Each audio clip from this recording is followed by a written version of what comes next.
If you were to choose one watch from your current collection that you were able to gift to your younger self, which watch would you choose?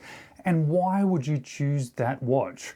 This is a question that I'm going to try and answer for you today for my own personal choice and for my own personal reasons why I've chosen that watch. But first, I'm going to have a few other watch content creators also answer this question for me.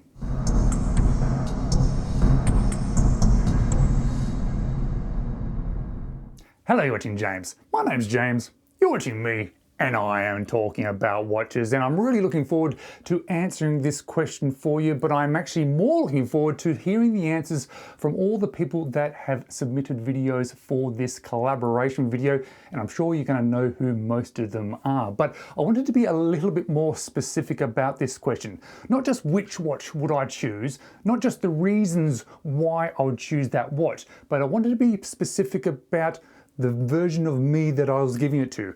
I wanted to give this watch to me when I was on that precipice of falling down the rabbit hole into watch collecting. I like to say it is the version of me that went from liking watches to absolutely loving watches, and the first person I'm asking this question of, and I'm interested to know what his answer is Jody from Just One More Watch. Hello James, hello watching James viewers, this is Jody from the Just One More Watch channel. Thanks very much for having me on your channel again, mate, I really do appreciate it. So, what watch from my current collection would I give a younger version of me teetering on the precipice of all-out horological madness? Well, if I wanted to save young Jody a bit of time and quite a few dollars, I would give them this watch. I would give them my Citizen Chronomaster. Do you know what? I got this watch back in February or March of this year, having owned the white dial version of exactly the same watch basically for the previous 2 years. And I feel like the greyhound that has caught the toy rabbit at the moment. I have no motivation to look at new watches for myself because I'm so happy with this one. And maybe if I gave this watch to Jody of 10 years ago, then I wouldn't have spent so much money on so many different watches trying to find the perfect watch because I would already have it. But even then, I don't know that that's quite right. I don't know that even Jody of 5 years ago would have appreciated this Chronomaster quite as much as I do today. This is the perfect watch for me, for who I am, for what I want from a watch today. And that doesn't apply even 5 years back necessarily. So I'm sorry, James, I don't know that there is a hack. I don't know that there is a shortcut in this hobby, in this journey that we're all on. Without sounding too grandiose then, I think that in watch collecting as in life, you probably got to make some mistakes, some bad decisions, spend some money unnecessarily before you actually find what you've been looking for all along. There we go. Have I justified the purchase of Just One More Watch? I think I probably have. Thanks, James, and all the best to you. Well, I don't think that was completely unexpected. Both that watch and the reasoning behind why he chose that watch. I know he absolutely adores that Citizen. It is his most worn watch, and it definitely ticks all the boxes that he wants from an everyday watch. But what was completely unexpected for me was the watch that Mark from Long Island Watch chose. Hi, this is Mark from longislandwatch.com, and James, thank you for including me, and thanks for the awesome question. This was really a good one, and I knew immediately when you posed it which one I was going to pick. It would be my Swatch Body and Soul Irony that I got. I was already into watches, no business yet. It's somewhere around 2000 or so, 2001. And in case you do not know what this watch is, it is a completely see-through watch. Transparent case back and obviously transparent front. But the movement is some kind of ETA movement, maybe like a 2801 or something. It's an automatic, and it's completely skeletonized, and you can view every operational part of the watch, every gear turning, every pallet stone engaging and disengaging. I used to take the watch and look at it with a loupe, and I love to watch the little pieces turn, how everything interacted. Now, I would give this to myself at a younger age because it probably would have gotten me, I still would have wound up in engineering, I'm sure, but maybe more towards the micro side of engineering rather than the macro where I wound up in the aerospace industry. It really just fascinated me how everything works together harmoniously. I did get a Tissot 2-timer skeleton back in 1988. I was 12 years old.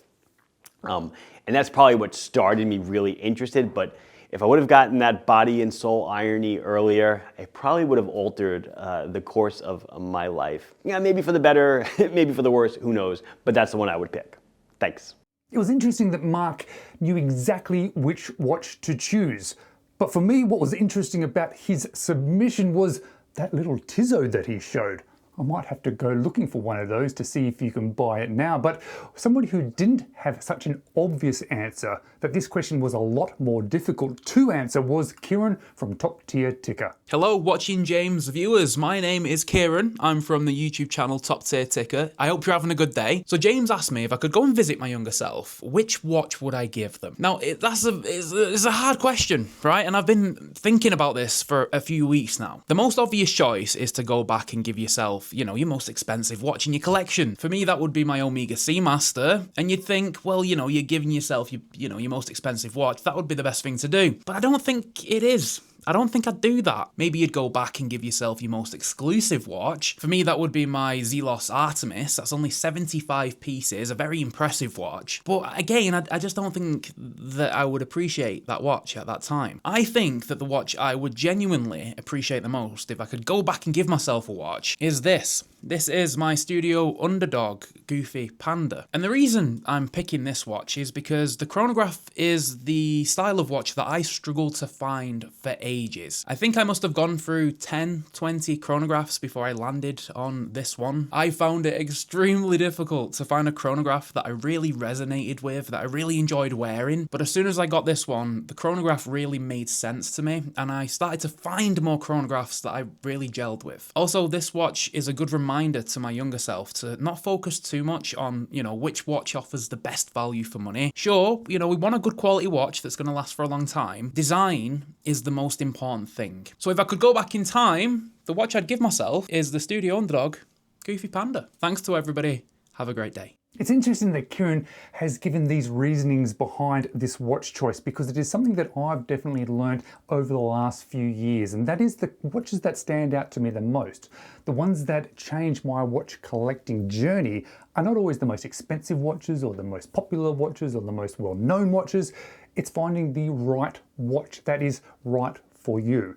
And Kieran has chosen that chronograph which is right for him, and it is going to be interesting to see which watch is right for Peter.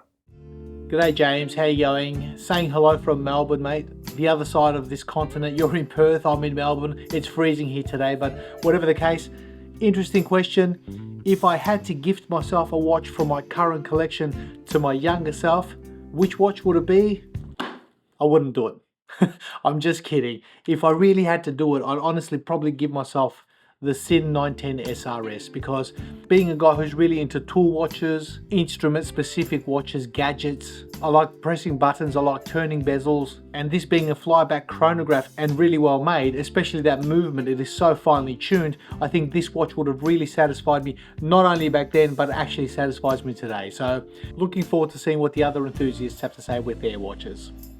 So I completely understand that sort of interaction with a watch, that enjoyment of beyond sort of just wearing a watch, but having that sort of hands-on experience that Peter has with that chronograph Sinn. And you know, there's something else that I really enjoy, even beyond watches, but also obviously a big part of watches, and that is creating videos like this for my YouTube channel. And if you've been watching my videos, or if you've never seen my watch videos before, but you would like to see more, I'd greatly appreciate if you could possibly subscribe to my channel. It honestly makes such a huge, huge difference to me and this channel if you just click on that little subscribe button. But let's keep going with the video and let's see what Witt has chosen. Hey now, I'm Witt, and the watch I would love to gift my younger self is this Vaer A5 Tactical Field. But it's not for the reasons you might think, not because of the great specs. You know, it's got a Miyota 9015 premium automatic movement, sapphire sandwich, incredible luminescence, 100 meters of water resistance, assembled in the USA. And it's not because of this black PVD-coated stainless steel case, which I wasn't really attracted to those style of watches before this watch. No, it's because of Vaer's marketing. You see, Vaer had the feel of a fashion brand to me, and that was a bit of a turnoff.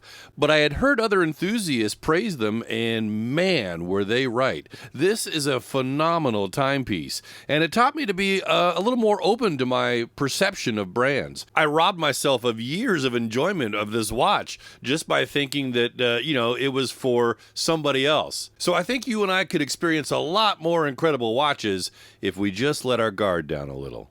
I'm actually a really big fan of the Vaer watches, and I think it's for similar reasons to what Witt described. It was something that it was a micro brand, but it was from the way that it has been marketed, and he's learnt a lesson about a micro brand, finding what it was, what it is, and the Vaer watches do it very well. I've owned one before, and I have loved it so much that I actually reached out to them recently, and they're going to be sending me another one of their watches, so stay tuned for that one. But right now, let's stay tuned for Praer from Overtime the podcast. Hey, I'm Praer. I'm the host of Overtime the podcast on Spotify, Apple Podcasts. Thanks, James, again for inviting me along to take part of this video. If I could choose one watch and give it to my younger self when I first started collecting, that would be my Grand Seiko Esbjorn 261, this one right here. Why would I do it? I think it's one of those perfect everyday watches. It's high accuracy quartz, it is beautifully finished, it's elegant, it's sporty, it does everything that you need out of a watch. And did I mention it's quartz? You can just grab and go. And I think that if I had it when I was young, or my younger self, when I first started collecting, I would have really honed in a bit more on my collection.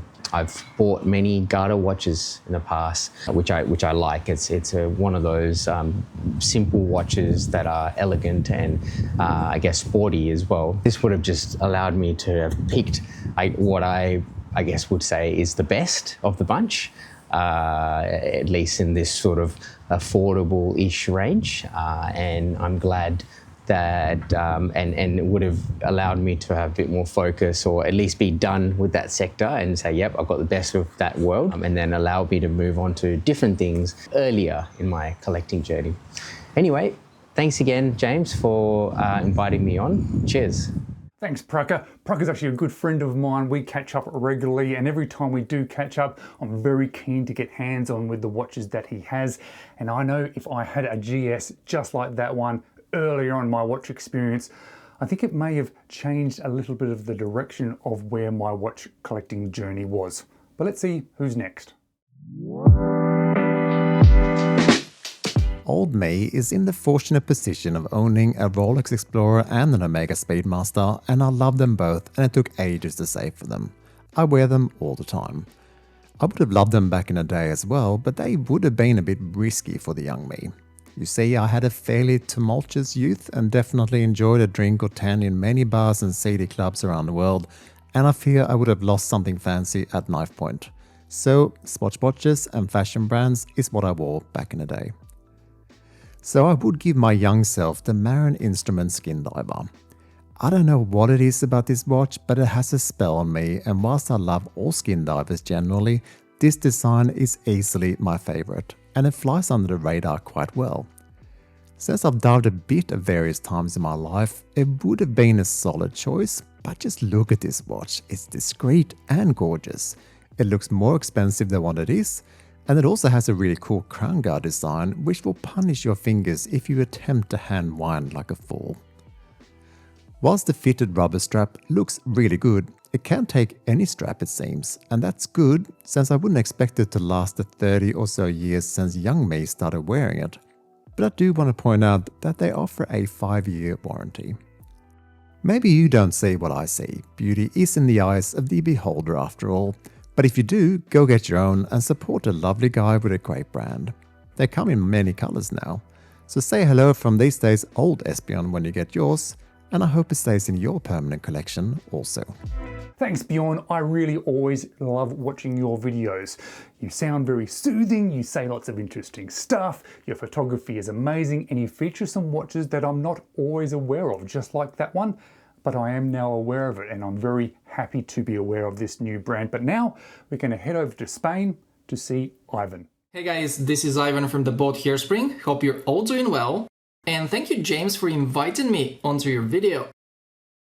The answer to your question is, any automatic watch. The reason for that is simple. I started collecting G-Shocks when I was around 19 or 20 years old, and I wasn't introduced to automatic watches until I was about 25. So, if I could take one of the automatic watches in my collection and give it to my younger self, perhaps I wouldn't have ended up with a 2,000 euro G-Shock that just broke, and now I have no idea where to send it to get it fixed. But hey, no regrets. And if I have to be more specific, perhaps my Seiko Alpinist would be a great choice, as it's one of the pieces that truly pulled me into the hobby. Plus, at the time these were much more affordable, and maybe, if I had it, I would have also considered buying the cream white dial version, the Sharp 013, which is now impossible to find. So, yeah, the Sharp 017 is definitely my answer to your question. Once again, thank you for having me, James, and cheers, everyone. Interestingly enough, there was a little bit of an overlap for me as well when I sort of fell down this rabbit hole of watch collecting, and it overlapped with my rediscovery of mechanical watches. So I completely sort of understand what Ivan is talking about. Now, is it getting a little bit late at night? Is it time for Norman? Hey everyone, I'm Norman with Killing Time with Norman, and this is a very interesting question. When I was younger, I would have absolutely loved watches like the Foreign Swit, mixtape watch. I absolutely loved translucent watches when I was young, and actually I still do. Or I could have given myself the Bentley design piece with that really cool circuit board on there, and the crazy lights, which my camera doesn't love. But on the hour, this lights up super bright, flashes a couple times. I would have absolutely loved that. However, I feel like these watches would have gone the way that all the other watches I owned while I was young went away. I don't have any of them. So I think probably the best watch for me to give my younger self would actually be the Armida. This is a 36mm dive watch with 300 meters of water resistance, so it would have been tough enough to survive my younger self, and because I had no idea about water resistance, I just assumed that you could swim with any watch on your wrist, who cares? So that would have been good. And it's not a grail watch, it's very attainable, but I would have plenty of room to aspire to if I did get into watches. And being a quality piece, I think maybe I would have held on to this. And I imagine I would have loved dive watches because that's how I started collecting watches. Thanks for letting me be a part of this. I remember when Norman first showed that watch, and I thought it looked great, but the thing that I took away from the videos that he's featured with that watch is a dive watch in a smaller size. It changed the way I sort of thought about it, and it put me on a journey to try some smaller watches myself. So watching his channel has certainly helped me along my journey of watch collecting, and another person that has helped a lot with my watch collecting journey and my relationships with people in this watch world is the king of talk about watches, Trapvision 3D. What's going on, watch people? James, thank you for allowing me this opportunity.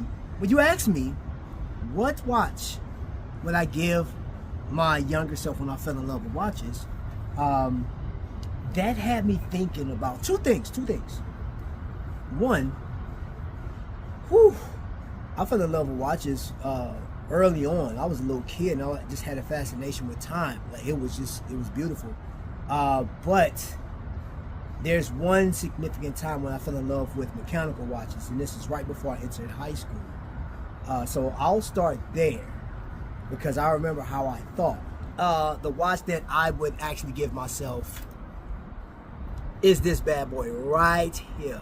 This right here is my Hamilton Khaki King.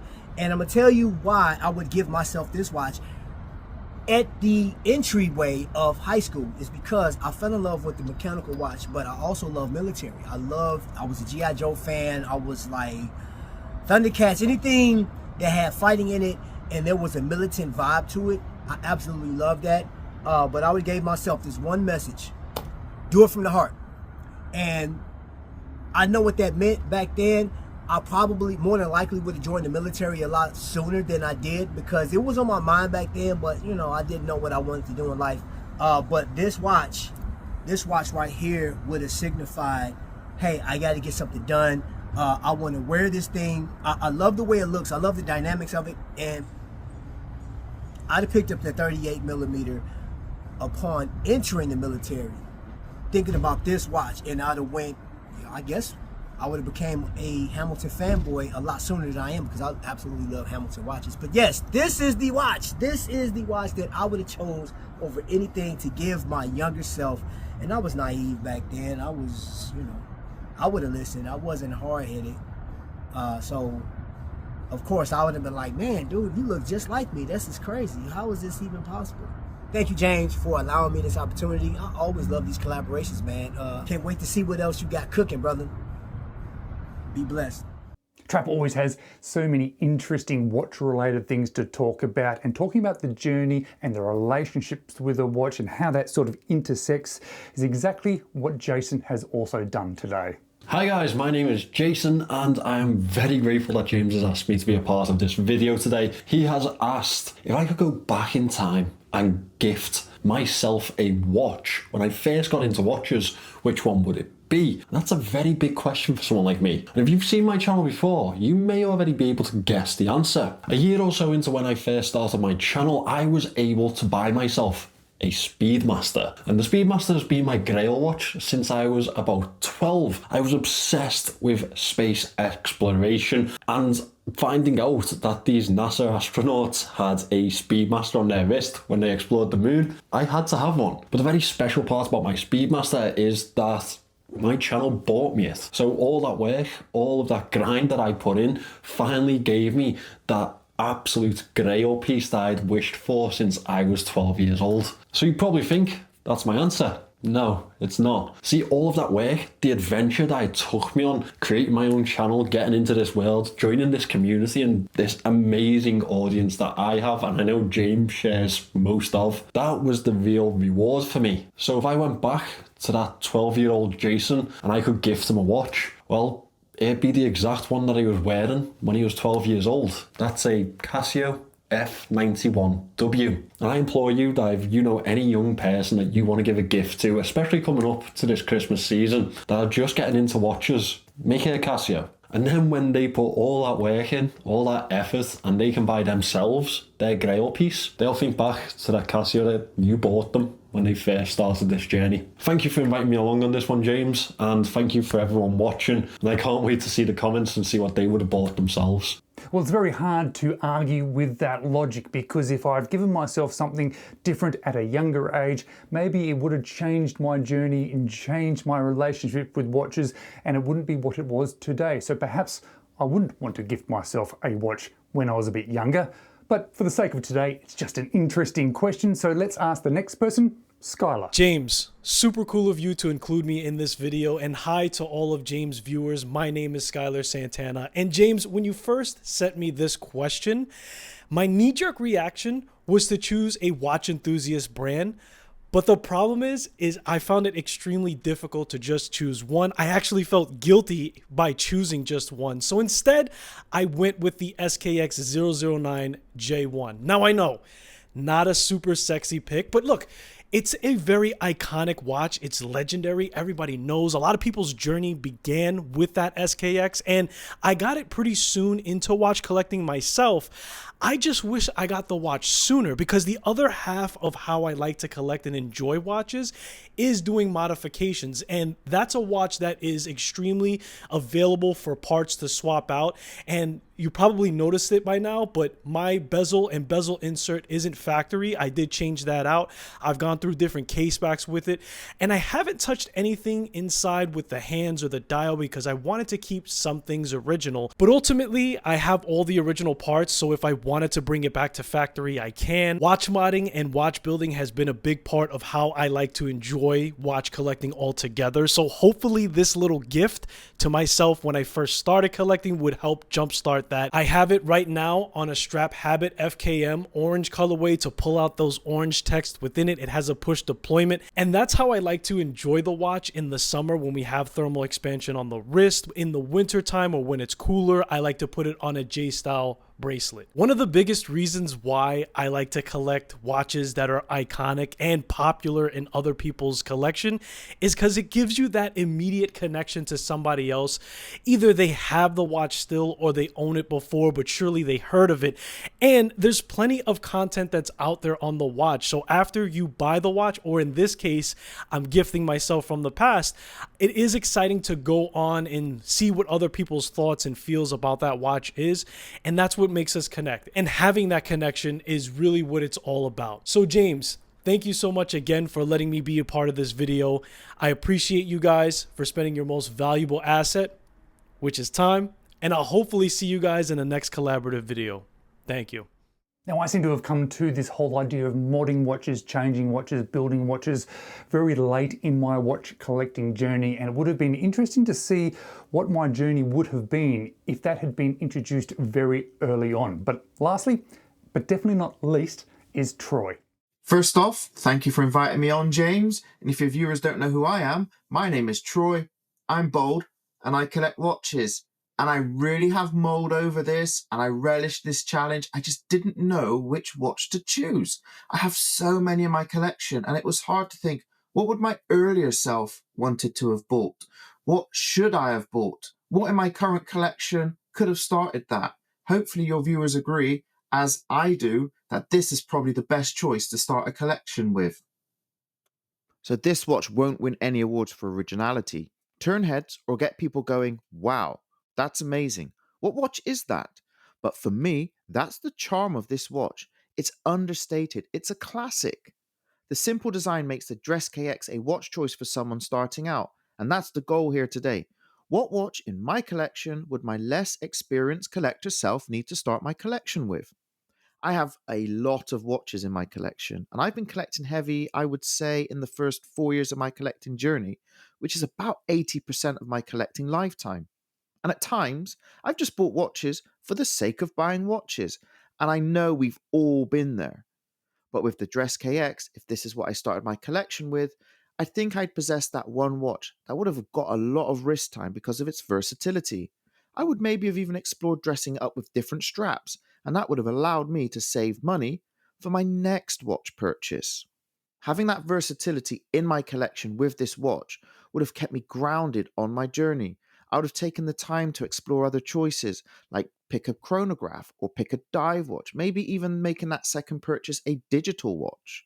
But the watch that started me off in this hobby is this Bulova Devil Diver, and still in my opinion, one of the best pieces in my collection. But I soon found out, due to its styling, especially with the 70s vibe and this colorway, it wasn't an everyday watch, meaning as soon as it hit my collection, I wanted to find a replacement or an alternative almost straight away. Or maybe just because that bug hit me, but who knows? But I do know that collecting slower, building a more refined collection, and starting with a GADA, a go anywhere, do anything watch, that should have been my starting point. Now I'm over 60 watches deep, and I'm left asking, what's next? But a DressKX is a keeper in a very bloated collection. It's a watch that reminds me that this hobby is different to Pokemon, and that I don't have to catch them all. Remember guys, your cash is not infinite, but your watch choices are. And that's what makes this hobby really hard. James, thank you for having me on, and take care everybody. So that idea of a versatile watch, a watch that you wear every single day, is definitely something as part of what the reasoning behind my choice about what watch would I choose to give to my younger self. But it is also the idea of that relationship and my own journey and what I would have learnt from a watch, from what I would pick to what I would give to that younger version of myself, and the watch that I would choose after thinking about it just a little bit is my Christopher Ward Series 1 Dartmouth, and I would have chosen this watch for a couple of different reasons. Firstly, I was thinking specifically about who I was at this time, and the person that I was at that time loved black dialed divers. So this watch really would have fit in with that specific design choice, and I know I would have loved it and worn it, but more than that, I would have learnt a lot of lessons from it, because at that time, I really wasn't aware of non-mainstream brands. So being introduced to Christopher Ward, into the idea of the slightly less known brands, into micro brands, would have been an important lesson for me. But also another lesson that this specific watch would have taught me is about the quality, the feel, the design, and the different elements that are within this watch that I really enjoy now. And I don't think I would have completely understood that watches had this ability at that time. And something else that I did not know at that time, and a misconception that I had at that time, was that I really kind of thought that there were super affordable watches and super expensive watches and not much in between. The Christopher Ward, for me, fits in that in between. And that in between has turned out to be my favorite sort of category of watches, because you get such amazing watches, such good quality watches, priced at an achievable amount for me. Not specifically cheap, but achievable. And if I'd known that then, versus thinking that there was just affordable watches and just really expensive watches that were outside my reach, well, that may have changed the way that I collected watches from that point on.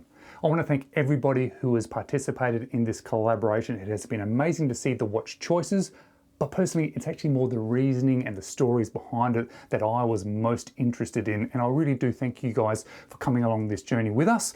And I really do hope to see you in my next video. And here, just conveniently, is 2 more of my videos that I've released.